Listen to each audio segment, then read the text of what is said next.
पता है बच्चे, ये सवाल सॉल्व करो, मुझे थोड़ा सा डिस्कशन करता हूं मैं। जब हम स्ट्रगल के फेस में होते हैं ना, हमारे साथ प्रॉब्लम क्या होती है, और आप में से बहुत सारे बच्चों के साथ प्रॉब्लम होती है ये। होती क्या है कि मान लो हमने तैयारी शुरू की, फाउंडेशन से ही तैयारी करी, हमने सोचा कि यार एक ही बार सबको खत्म करना है, मैथ्स फाउंडेशन से पढ़ेंगे, एक बार क्लियर करेंगे। फिर होता क्या है, बीच में कोई फॉर्म आ गया।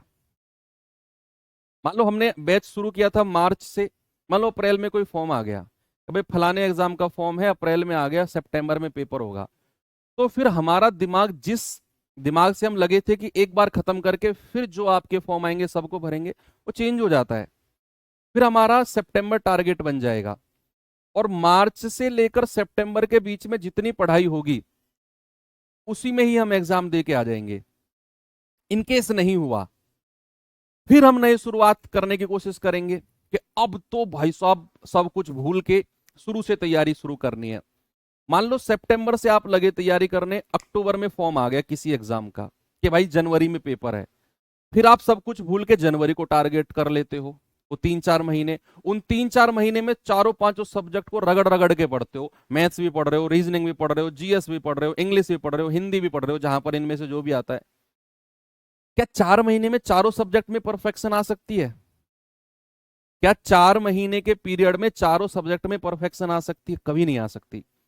तो यही पूरे साल भर में हमारा रोटेशन चलता रहता है। हम जैसे ही एक बार पढ़ने के लिए बैठते हैं, कोई फॉर्म आ जाता है, फिर उसको टारगेट कर लेते हैं, फिर उसको टारगेट कर लेते हैं, फिर उसको। तो हमारी तैयारी कभी कंप्लीट हो ही नहीं पाती है। कभी हम ढंग से उस दिमाग से, उस स्टेटस से पढ़ ही नहीं पाते हैं।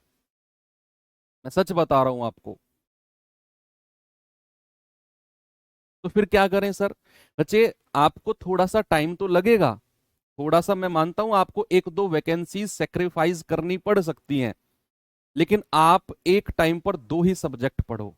एक टाइम पर अगर आप ऐसा कर सकते हो तो दो सब्जेक्ट लेकर चलो। रीजनिंग अभी मत पढ़ो। मतलब मैं ये नहीं कह रहा हूं किस एग्जाम को टारगेट करना है, मैं कह ही नहीं रहा हूं अभी। मैं किसी एग्जाम को मान ही नहीं रहा, मैं तो ये कह रहा हूं कि आप अगर पढ़ाई कर रहे हो तो दो सब्जेक्ट एक साथ लेकर चलो। रीजनिंग अभी नहीं पढ़ोगे। आप पहले एग्जाम के लिए जीएस और मैथ्स, ये दो सब्जेक्ट पैरेलल लेके चलो।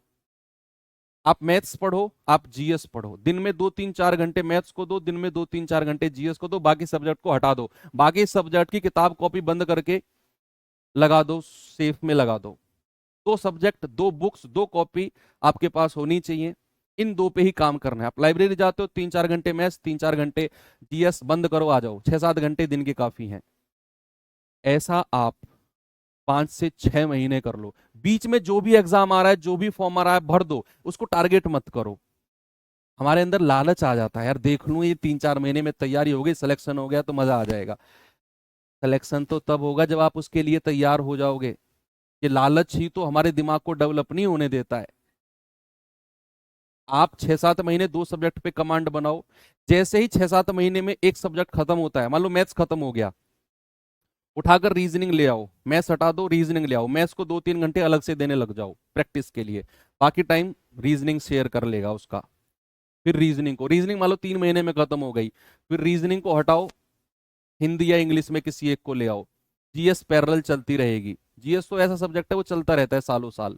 ऐसे होती है तैयारी। आप एक साल अपने आप को दे दो इस तरीके से, एक साल पूरा। एक साल बाद जब आप निकलोगे ना, कोई भी फॉर्म आए, कोई भी फॉर्म आए, भरोगे और तुरंत सिलेक्शन ले जाओगे। ये मेरा अनुभव है, ये मेरा एक्सपीरियंस है जो मैं आपको बता रहा हूं। लेकिन उसके लिए बहुत ज्यादा डेडिकेटेड होकर बैठना होता है। हमारा जो दिमाग है ना, ये बड़ा लालची होता है। हमने वैकेंसी देखी, अरे भाई साहब 50,000 वैकेंसी, 50,000 वैकेंसी, 50,000 भाई मेरा नंबर आ जाएगा, मैं अब तैयारी करना, इसी इसी एग्जाम की तैयारी करूंगा अब मैं। उन 3 महीने में ना तो हिंदी हो पाती है ढंग से, ना रीजनिंग हो पाती है, ना मैथ हो पाता है, ना जीएस हो पाती है। थोड़े थोड़े होते हैं सारे सारे, और फिर पता चलता है 4 नंबर से रह गया जी, मैं 6 नंबर से रह गया जी, मॉक में स्कोर नहीं बढ़ रहा जी। यही प्रॉब्लम होती है, क्योंकि आपने प्रॉपर टाइम किसी सब्जेक्ट को दिया ही नहीं। आपने प्रॉपर टाइम किसी सब्जेक्ट को दिया ही नहीं। आप एक साल अपने आप को दे दो, भूल जाओ कौन एग्जाम हो रहा है, कौन फॉर्म आ रहे हैं, भरते रहो, एग्जाम देते रहो, उस पर फोकस मत करो। ये ट्रैक आपका एक साल के लिए फिक्स कर दो, और तब आप एग्जाम देखना अपने कैसे होते हैं।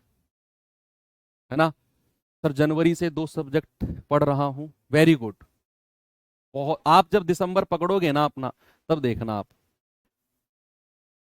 सर, संदीप सर गुस्सा हो जाएंगे। अरे मैं ये नहीं कह रहा हूँ रीजनिंग, आप मैथ्स को रख दो सेफ में, मैथ्स मत पढ़ो, रीजनिंग और जीएस पढ़ लो, अब ठीक है। मेरा कहने का मतलब समझो।